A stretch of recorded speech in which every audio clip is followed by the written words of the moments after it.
So, Alhamdulillah, we have done the first rule of wajib. We are moving towards the second rule. The second rule is of madda. Okay. Now, in madda, if the ma qabl harf is either mutaharrik or madda zaida, two conditions. And the condition again is the same. What is the condition? There should be two huruf of the same type. And ma qabl of them.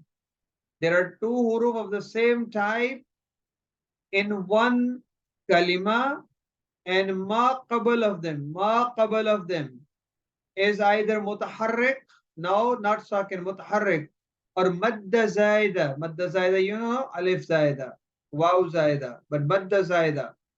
Then the harakat of the first haraf is to be dropped, means of the same huruf, that is to be dropped, and that harf is to be connected with the second through idgham. Like this is what we have got examples. Now you see madada. In madada there are two huruf, dal and dal, of the same type, of the same jins. This is mudhaf, and both of them mutaharrik. And ma qabl is what? Mutaharrik as well. So the harakat of the first harf is to be dropped, and the process of idgham is to be performed. The first harf is mudgham, the second is mudgham fi. So from madada it will be madda,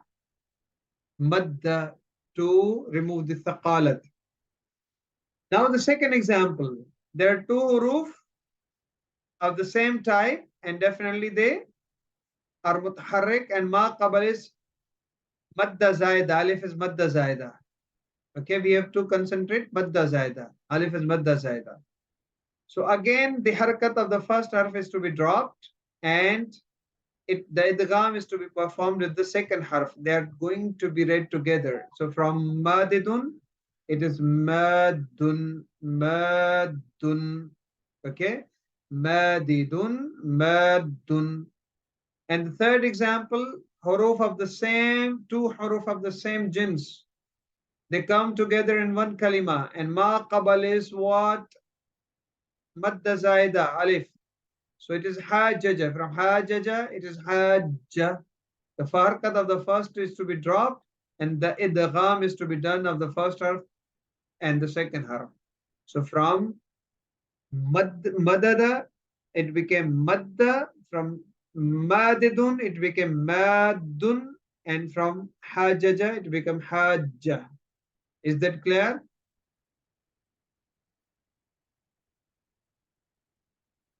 Yes, sir. MashaAllah, very good. Good, very good. So now we are moving to the third rule. That what does third rule say? This is qaida maddun. You have done two qaidas. Number one, qaida yamuddu. Number two, qaida madda. And number three, qaida maddun. Now what is this maddun? This has to be learned. When two huruf of the same kind come in the same kalima, and the first happens to be as sakin and the second is mutaharrik with harkat lazim. The second one is mutaharrik with harkat lazim, means you cannot drop that harkat lazim. Then the first to be mudgham into the second wujuban, means there is wajib to make idgham mandatorily. What is the example? Like maddun.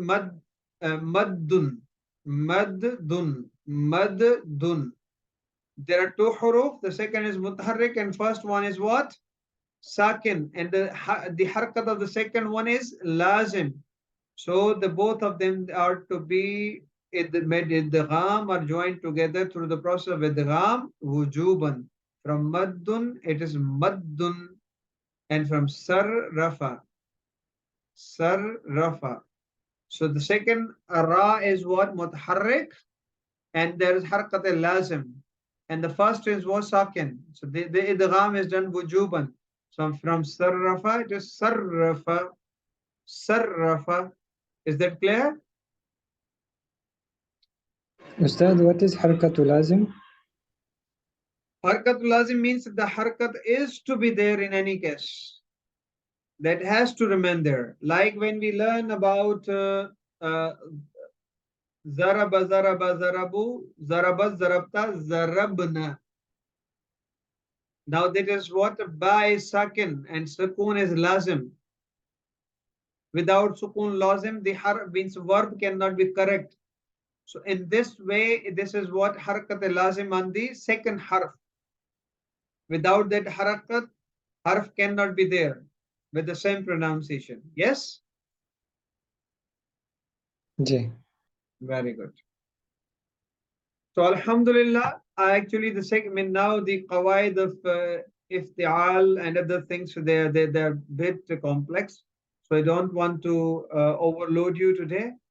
So I think these three qawaid means for the sake of repetition and revision and also going back, we started from this, that there are the qawanin related to the muzaf, and muzaf is of two types, thulathi and rubai. And we know that when two huruf of the same kind, same jins come together in one kalima, so that kalima is to be known as muzaf, the type of muzaf from 7 types. So because two huruf come together in one kalima, in kalamul Arab, there is ihtimal of thaqalat. The thaqal is over there. The element of thaqal is over there. Now to remove that thaqalat, there are 3 ways to remove the thaqalat. Either to change one harf, okay, with another. So that is known as ibdal, or to drop one harf. That is what hadaf.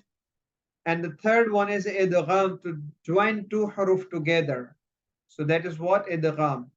So to remove the thaqalat from muzaf, there are 3 things can be done.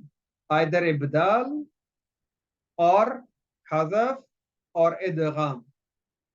So we now come to idgham, and idgham is done of the 2 letters of the same jins, same kind, or of the 2 huruf, they're qaribul makhraj. Qaribul makhraj. The haraf that is going to be part of the idgham, the first is known as mudgham, and the second in which the idgham is done, it is mudgham fi. Now idgham is done of 3 types. Number 1, wajib. Number 2, jaiz. Number 3, mumtani. We have done the first wajib, and there are 3 rules in that. Rule or qaida, yamuddu, qaida madda, and qaida maddun. So please go through them. Inshallah, we are going to meet tomorrow with our new lesson, inshallah. And with a reminder that the exercises, inshallah, will commence from 30th March with Allah's blessings, inshallah. And if you haven't done the, means if you want to go through the qawaid of that we have done from Mahmouz, so please go through those qawaid. The recordings are available. And inshallah, up to now, I think we are done with today's lesson. We'll meet tomorrow, inshallah. Is that okay? Yes, sir, inshallah. Inshallah. Inshallah. So with a lot of prayers and also request for prayers from you all.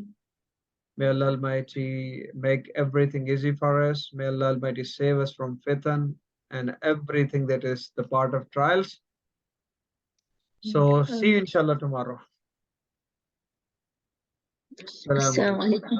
Inshallah. Assalamu alaikum.